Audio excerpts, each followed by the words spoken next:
Alkisah. Seorang tukang kayu yang merasa sudah tua dan berniat untuk pensiun dari profesinya sebagai tukang kayu yang sudah ia jalani selama puluhan tahun.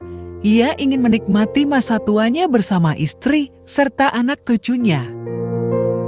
Sebelum memutuskan untuk berhenti bekerja, sebelumnya dia menyadari bahwa ia akan kehilangan penghasilan rutin yang setiap bulan ia terima.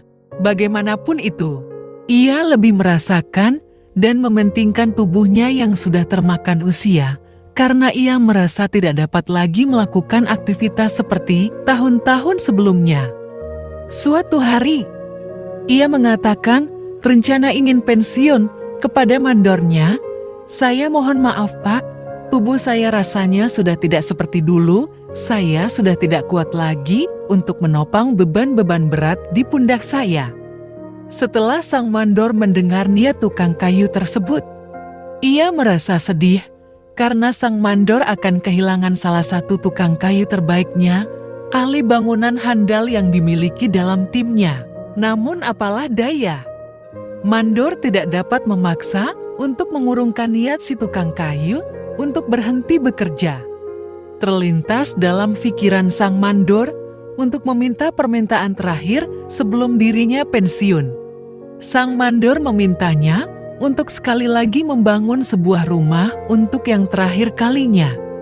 Untuk sebuah proyek di mana sebelum tukang kayu tersebut berhenti bekerja. Akhirnya, dengan berat hati tukang kayu menyanggupi permintaan mandornya meskipun ia merasa kesal. Karena jelas-jelas dirinya sudah mengajukan diri akan segera pensiun. Di balik pengerjaan proyek terakhirnya, ia berkata dalam hati bahwa dirinya tidak akan mengerjakannya dengan segenap hati. Sang mandor hanya tersenyum dan mengatakan pada tukang kayu pada hari pertama ketika proyeknya dikerjakan, "Seperti biasa aku sangat percaya denganmu. Jadi, kerjakanlah dengan yang terbaik, seperti saat-saat kemarin kau bekerja denganku.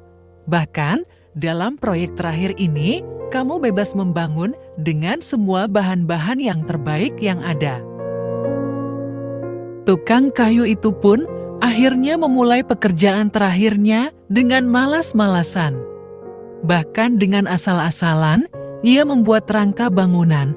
Ia malas mencari, maka ia menggunakan bahan-bahan bangunan berkualitas rendah. Sangat disayangkan, karena ia memilih cara yang buruk untuk mengakhiri karirnya. Hari demi hari berlalu, dan akhirnya rumah itu pun selesai. Ditemani tukang kayu tersebut, sang mandor datang memeriksa.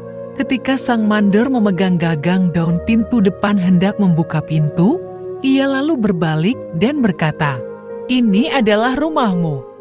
Hadiah dariku untukmu." Betapa kagetnya si tukang kayu, ia sangat menyesal. Kalau saja sejak awal ia tahu bahwa ia sedang membangun rumahnya, ia akan mengerjakannya dengan sungguh-sungguh. Akibatnya, sekarang ia harus tinggal di sebuah rumah yang ia bangun dengan asal-asalan. Hidup adalah proyek yang kau kerjakan sendiri.